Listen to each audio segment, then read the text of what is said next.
Hello and welcome to Off Track. My name is Jonathan Abbott and today I'm talking to BriSCA Formula 1 superstar Lee Fairhurst. Lee, thank you ever so much for doing this today. No problem, thanks.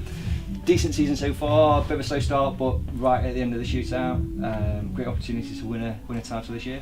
Yeah, we're in with a chance, and that's all you can ask for really, because we've had a bit of engine problems through the year and had a slow start and then building up. We've only just managed to make the shootout at the fringes of it, and then the European weekend we got the engine back and we had good points also.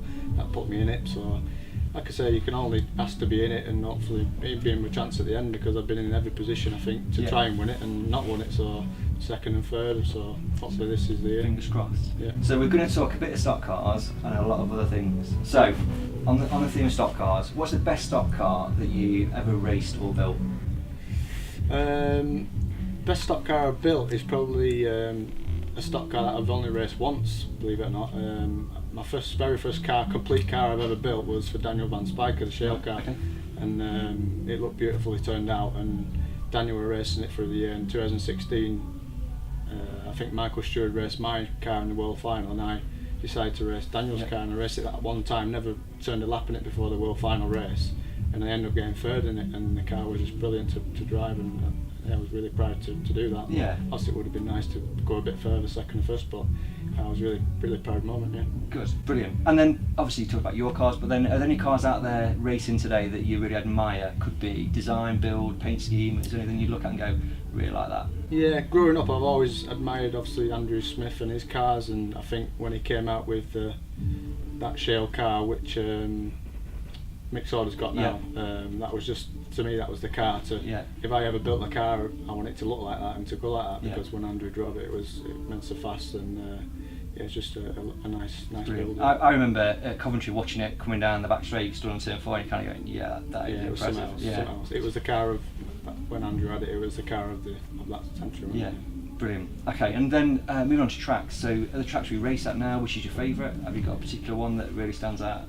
Yeah, definitely. Yeah, I won't say I've had major success or luck here in the past. I've had plenty of bad luck, but I do enjoy just like turning up and racing here, because you know, win, lose or draw, you're going to be able to race people side by side and have a good race, 2-3 wide sometimes, and that's the kind of tracks I enjoy. Sheffield not so much, obviously it's a bit single file, and once you get off line it's very slippy, so the nature of it you've got to kind of keep on line, so I think any track where you can race side by side is a good. It's just a long way. It's just a long way. How do you entertain Depends yourself? where you live. Well, yeah, for you it's a long way.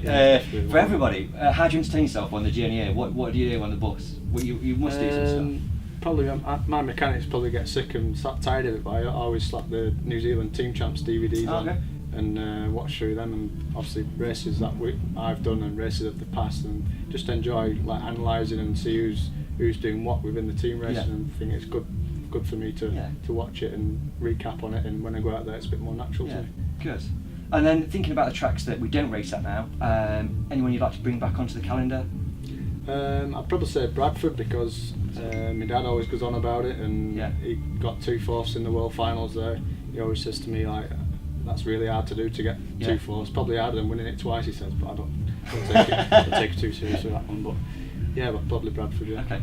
Because we're at Coventry, and most people kind of would go Coventry, but Bradford's like kind of it's a good answer for that.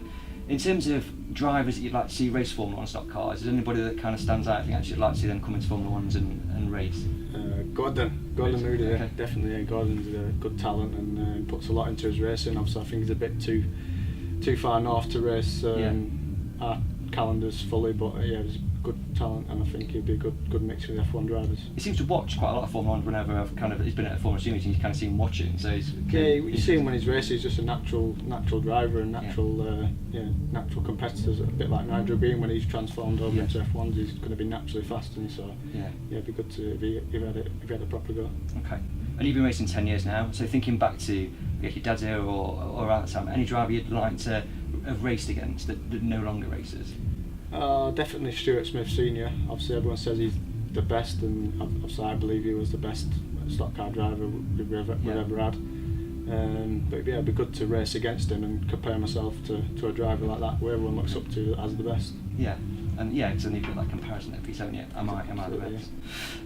So coming away from stock cars, in the close season on a Saturday night, what do you do?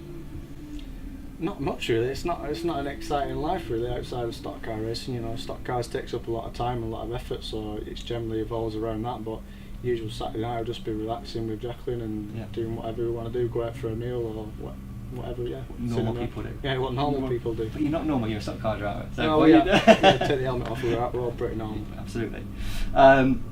So if you stranded on a desert island and you had to pick 3 Formula 1 drivers to come and live with you, who would you choose?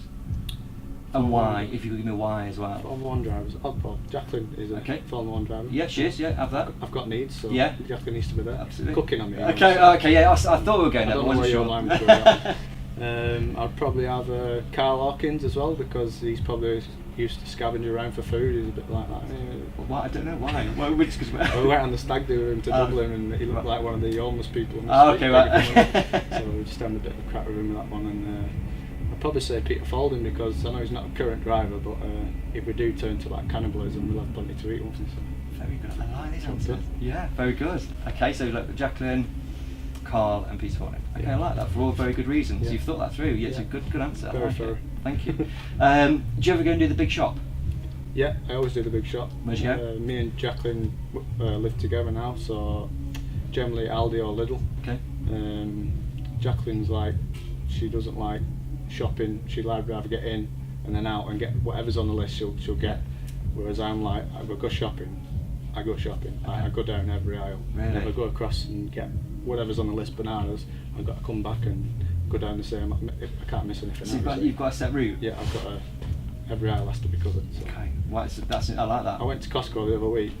I didn't even need anything from Costco. Jacqueline was out somewhere, so I thought I'll go to Costco, get a bit of a shop, and 150 quid later, I come back. I said, "What did you buy for 150 quid?" I said, "I have no idea. Just follow the phone." So I was going to ask you if you've got any other hobbies outside of stock cars, but clearly it's food shopping. I don't need to ask the question. I won't class it as a hobby, but it's just something I need to do for the house and to keep us fed.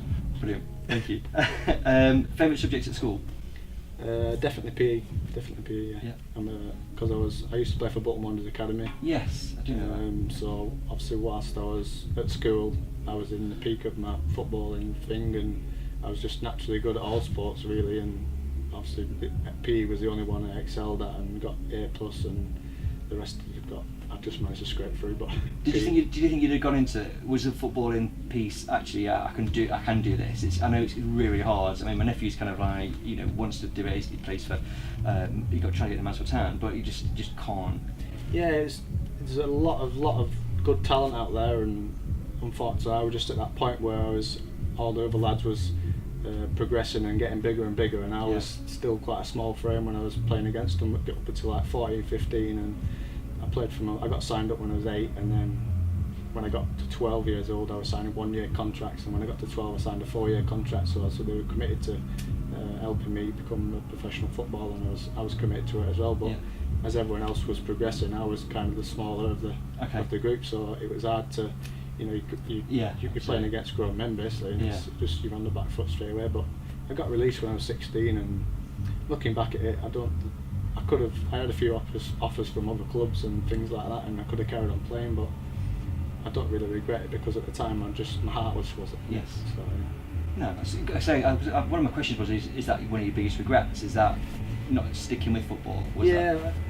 Sometimes looking at it, say I should have stuck at it a bit more, but at the time my heart wasn't in it, and it was becoming more of a chore rather than a hobby that I wanted to do, and it's what I enjoying training and things like that. So at the time I was doing it, I just didn't want to do it, and you can't look back at things and regret it if you look at it like that. Okay, thank you. Do you think aliens exist? No. Funny, we watched the film Aliens the other night, me and Jacqueline. I was snoozing, so I couldn't say what it was about. And if you so you go shopping, Aldi and Lidl, and you can invite 3 people around for dinner party, famous, dead or alive. Who would you have at your ideal dinner party with your Costco purchase dinner? Costco / Well, Lidl. yeah. I'd have to say someone like Art and Senna, or people like that, inspirational people who people look up to and have a lot of inspiration from. And I'd love to have a meal with like Boris Johnson and Donald Trump, just to get them in the room together. I think it'd be a right crack. But some big people there, Senna, Boris Johnson, Donald Trump. Yeah. So that's a people good like dinner that. party. I've people of the past. I was very close to my godfather Jack, who passed away not long ago. Okay. I'd love to have him back and have a dinner with him. Yeah, It's nice. good. Yeah, thank you. Going on a different thread. Last time you went to the cinema. It was on the way back from Venray. We get the ferry from Rotterdam to Hull. Okay. There's a bit of time to kill overnight for ferry, and there's a cinema on board. So me, my dad, and a few mechanics, we went and watched the Yesterday film about the Beatles. Right. Okay. Yeah. I quite like the Beatles, and my dad likes it, and the old mechanics like them as well. Yeah. So it was quite a good film. I really enjoyed it. Didn't fall asleep on that one. Didn't fall asleep. No, Must very be a good good film. film. Recommend it. Thank you very much. Thank you. So kind of entertainment based. Do you have a karaoke song? If you had to stand up and do it, do you have one that you like your go-to song? Probably American Pie. Good. It's a good film, Yeah. good song. Did do a duet once with Jack France on the karaoke. Okay. Had a few drinks and we sang Don't Go Breaking My Heart. What was that? Don't Go Break, so it was like 2 and 4, Don't Go Breaking My Heart. Okay. Having a drink and singing that, so yeah, it was good. So do you like a bit of karaoke? No, I'd have to have a few drinks Right, before I okay. jump on the karaoke. Probably like more than 5 drinks, probably I'd say. A bit merry after that, so. Do you think you could survive in the wilderness for a month? Yeah, I think I'd get by, yeah. Just Bear Grylls, the shit out of everything. Yeah. So have you been doing Bear Grylls before? Have you seen it? Have you No, watched it? I've watched it a few times, but I think I can get by, yeah. For Okay, a month. good. A month, yeah. A month, no more. Pop a scram. Yeah. What was the last book that you read? Don't generally read books, to be honest. I think the last book I read properly was must have been Great Expectations in secondary school or Okay, something yeah. like that. But from then I've never really newspapers and things like that, yeah, but not books. No, people don't. A lot of people don't read books now. But Actually, I did read the Neil Random one. Oh yeah. With all the drivers. Yes, So yeah. yeah, I forgot about that. Yeah. Yeah, that was a good book actually. Yeah, it was very good. Very good. Good for the sport. That. Yeah, I thought so because you can kind of pick up when you can read it, and it's a bit like kind of what we do now, isn't it? You kind of find out about Yeah, drivers. you get a bit of a background into other drivers' lives and how they live. It's good. I think this is a safe question. Do you have a celebrity crush? I think Tina from Corrie, Michelle Keegan. Oh yeah. I always liked her when she was on Corrie. Yeah. When she died on Corrie, I just stopped watching it for a bit. Was it a bit of mourning? Did you kind of just? Yeah, it was that's a bit it. sad. Yes. No, that's probably. Who makes you laugh? Jim Carrey, Yep. the comedian. I like watching him. And his comedian stuff. Yeah, he's very funny. And alternatively, when did you last cry? Probably a few months ago actually. We had a little parrot, me and Jacqueline, okay, and it right. passed away, so we buried him in the garden and things like that. That's So, sad. That Yeah. is sad. so yeah, obviously very upset with that. It's Yeah. a big part of our life really. Yeah, I think people who don't have pets kind of go, I don't get it, but actually. Yeah, pets well, and- I've never really, from growing up, I've never had my mum and dad didn't get, I always wanted a pet or a dog or whatever, but never got one because my dad had one when he was younger and it died, and he knew how upset he was at the time. Yeah. So I never got one when I was growing up. So when me and Jacqueline moved in together, we decided to get this Yeah. parrotlet, and so you grow a big bond with it. Absolutely. And, Yeah, absolutely. So it's sad when it passes away. Yeah, absolutely. Right, so a bit more positive. Greatest achievement in your life so far?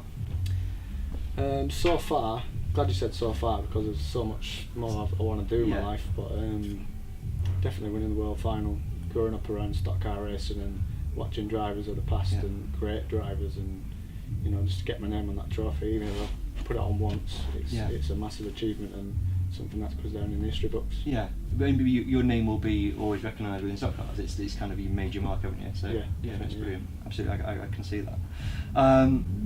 What's the best advice you've been given? Probably when I was growing up playing football, and one of my coaches, very wise man, he said, like, if you aim for the ceiling, you'll reach the tabletop, but if you aim for the sky, you'll go for the roof.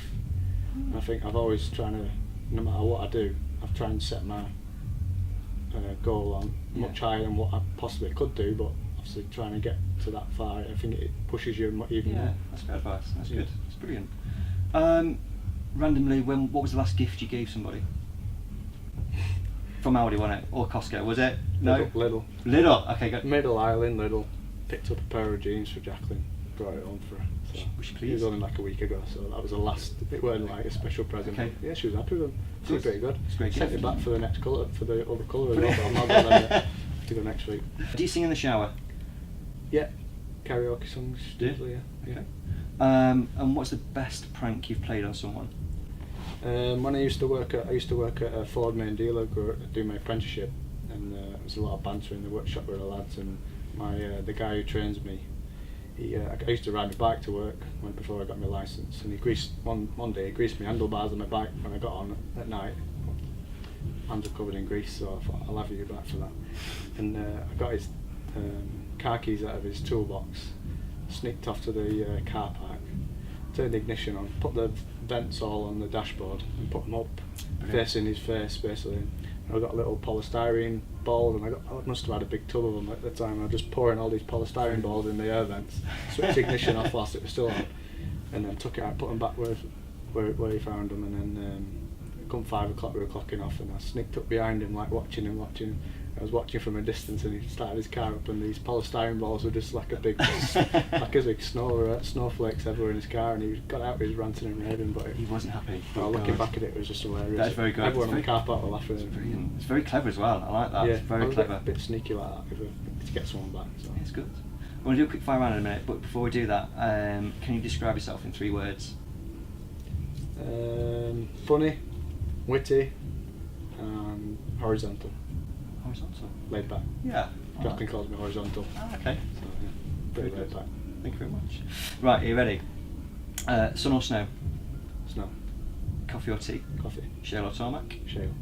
Steve Abbott or Steve Reese? Reese. Sorry, Steve. Smart or casual? Casual. Brown sauce or tomato ketchup? Brown. Burger or hot dog? Burger. Andy Smith or Rob Speak? Andy Smith. Leave or remain? Leave. Thank you very much. Lee, it's been a pleasure. Thank Cheers, you so much. Jonathan. Thank you very Brilliant. much. Thank Cheers. you. Thank you.